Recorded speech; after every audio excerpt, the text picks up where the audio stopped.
Time to go to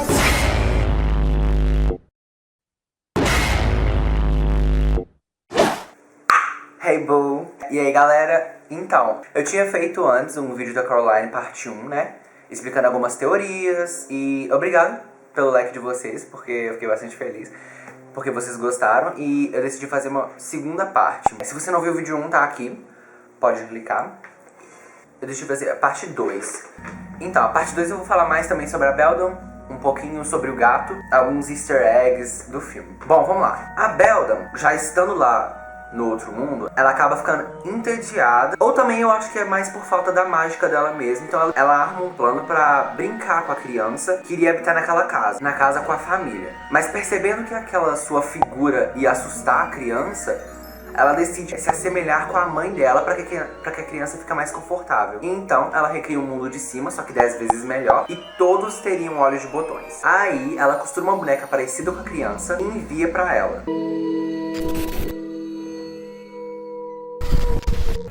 A garota ou o garoto acha a boneca, mas mal ela sabe de que pelos olhos da boneca a Beldam consegue ver tudo. Tanto que tem uma parte no filme em que a Coraline tá dormindo e os pais falsos dela estão sentados do lado. Mas a câmera vai se afastando e numa transição, os dois pais da Coraline se transformam na boneca.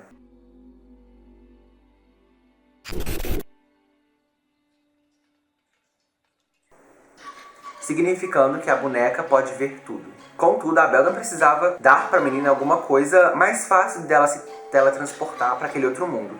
Era isso ou cair no poço. Então, aproveitando que a pequena porta estava lá, a Beldam enviava uma chave. A garota podia apenas abrir a porta quando seus pais não estivessem lá. E ela abria. O túnel, como já disse, apresenta o poço, agindo como um portal para o outro mundo. Porém, toda a magia estava sendo retirada dos poderes da Beldam, então ela tinha que agir rápido. Porque, caso contrário, a criança iria perceber que todo aquele mundo era falso e que a porta estava guiando para aquela teia. E que a Beldam era, na verdade, aquela coisa horrorosa. Então a Beldam disse para a criança que se ela quisesse ficar lá para sempre, ela teria que costurar os botões nos olhos. A menina aceitou, tornando-se assim cega, mas cega com o que estava acontecendo. É tipo uma metáfora. Já ouviram aquela frase? Os olhos são a janela para a alma? Então, quando Beldam pegava os olhos das crianças, ela também adquiria a alma delas, mantendo as crianças lá para sempre. Devastados com o desaparecimento da filha deles, a família decide se mudar. Que legal, né? Tipo, minha filha desapareceu. Tchau! Mas a família decide se mudar. Mas aí aparece outra família, mas só que dessa vez com um menino. A mesma coisa acontece e a Beldam rouba a alma do menino. A família se muda e dessa vez chega uma família, só que com gêmeas. Você se lembra da avó de Wybie? Então, o Wybie conta uma história de que a avó dele tinha mais uma irmã. Só que ela simplesmente desapareceu. A avó de Wybie é a irmã 1 e a irmã dela é a 2. A Beldam escolhe a irmã número 2. Vou colocar as imagens aqui das irmãs para vocês não se confundirem. Mas a Beldam, ela escolhe a irmã 2. Envia uma boneca, envia a chave. Então, a irmã 2 vai no outro mundo. E quando ela retorna, ela conta pra irmã o que aconteceu, o que ela viu de tão maravilhoso. Na curiosidade, a irmã 1 também vai lá junto com a irmã 2. Só que o mundo não real não está nos padrões da irmã 1. Então tudo que ela vê é um vácuo e a forma real da Beldam. Então, apavorada, ela foge de lá. Eventualmente, a irmã 2 desaparece e a irmã 1 sabe o porquê. Anos se passam e os pais da irmã 1 morrem e ela fica no comando da casa. E ela mantém a chave e a boneca em esperança de que um dia ela pode salvar a irmã dela ainda. Então ela se muda pra perto dali. Ela tem filhos, seus filhos têm filhos e agora ela é a avó de Wybie. Bom, sabe quando eu falei que a Beldam pegava os olhos das crianças? Então, sabe no filme Rapunzel? A velha se alimenta da flor para poder ficar jovem. A mesma coisa acontece com a Beldam, só que ela usa os olhos em vez disso. Ou seja, ela pega os olhos das crianças para manter sua magia, para manter sua juventude, porque senão ela se transforma naquele caco que ela é com os 150 anos que ela tem. O gato. Essa é meio improvável de acontecer, mas tem gente que acredita. E o gato? Então, as duas velhas dão a Coraline aquela bala Taffy. Quando uma delas vai pegar, algumas datas são mostradas nos potinhos. Essas são as datas que correspondem aos anos em que os novos moradores vieram. A irmã 2, a irmã da avó de Wybie, foi em 1960. O menino foi em 1936 e aquela exploradorazinha foi em 1921.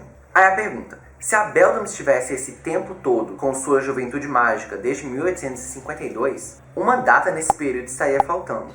Em um único ano que seria provável dela realmente existir, seria em 1900. A suposição seria que o gato, na verdade, era um menino e que foi raptado pela Beldam, mas ela não sucedeu em pegar sua alma. Ela não tinha nenhuma maneira de segurar ele lá, de prender ele. Então ele fugiu. Ele cresceu, morreu, e depois de alguns anos, muitos anos depois, ele foi reencarnado num gato para poder proteger o Ivy.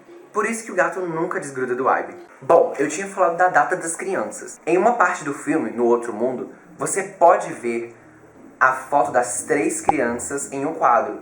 Somente a silhueta deles, não a foto de frente mesmo. E aquele triângulo que as 2 velhas entregam para Coraline não é mágico. Ele só é do mundo real. Então assim, quando a Coraline usa isso no mundo que não é real, aquele triângulo só vai ver o que pertence realmente ao mundo real. Ou seja, as almas das crianças perdidas, que são reais.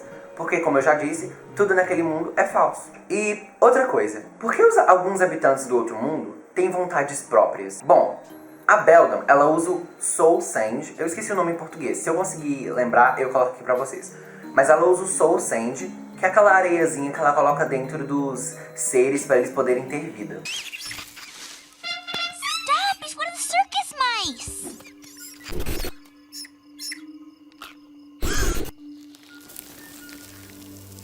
E esse Soul Sand não precisa ser gasto em personagens extras, porque aí fica fácil de controlar. Já no pai e no Ivy, que são do outro mundo, os falsos, ela precisa enchê-los como se eles fossem realmente amados. Por isso, eles acabam desenvolvendo emoções. E é por isso que o Ivy e o pai da Coraline tentam ajudar ela. E é por isso que os ratos também, eles podem sair do outro mundo.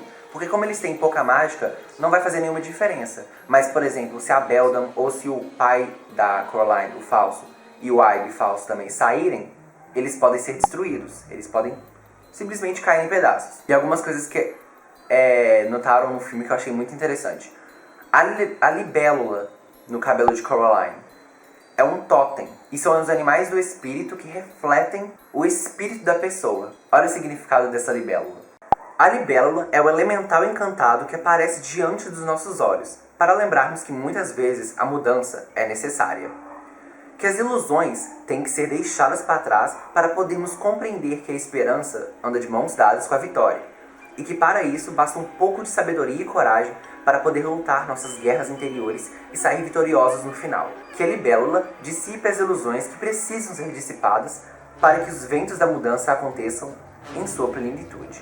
É um ponto bastante interessante, que talvez não signifique nada, ou talvez signifique, né? O penúltimo é o poço de novo, só que de uma forma diferente. No poço, se vocês forem perceber, tem um círculo de cogumelos. Vocês já viram aquele filme As Aventuras de alguma coisa, de um menino que acho que é uma pessoa passada da casa dele, morava nessa casa e colocava cogumelos em volta da casa para proteger dos goblins, sei lá, eu não lembro. É a mesma ideia, só que em volta de um poço. Esses anéis são conhecidos como anéis de fadas. São conhecidos no folclore como pontos de entrada mágica, representam magia e também lugares perigosos.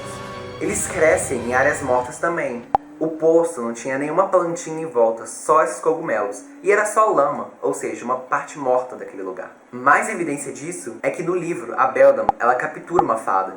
Não para ser comida, mas pela magia dela. E a Beldam está atrás da magia, e não da comida. E o último ponto é que, e se a Beldam realmente controla o outro mundo? Porque quando Coraline se muda, um nevoeiro submerge na cidade, como se estivessem escondendo segredos. E aquela boneca? A boneca se mexia, ela saía dos lugares e aparecia em outros. E se a Beldam controlasse a boneca? Literalmente. E as nuvens também, significando o começo do terror da Beldam. Tanto que quando Coraline chega, a avó de Ivy pede para ele ficar longe. Seus pais são raptados. E a mágica sendo mostrada no mundo real via um espelho. A Beldam só poderia fazer isso se ela tivesse algum controle do mundo real. E as neblinas, que literalmente significa esconder a verdade. Então, fica aí a critério de vocês. Então, gente, esses foram literalmente os últimos fatos de Coraline. Eu espero que vocês tenham gostado. Dá um like se gostou, se inscreva no canal e compartilhe se quiser, né? Infelizmente, na próxima sexta vai ser o último vídeo de Halloween. Se eu quiser ainda, eu posso ainda fazer algumas teorias de algumas coisas, de alguns filmes, de alguns desenhos, vocês que sabem. Deixem aí nos comentários se vocês querem. Mas é só isso mesmo, galera. Beijos. Tchau. Oh, no!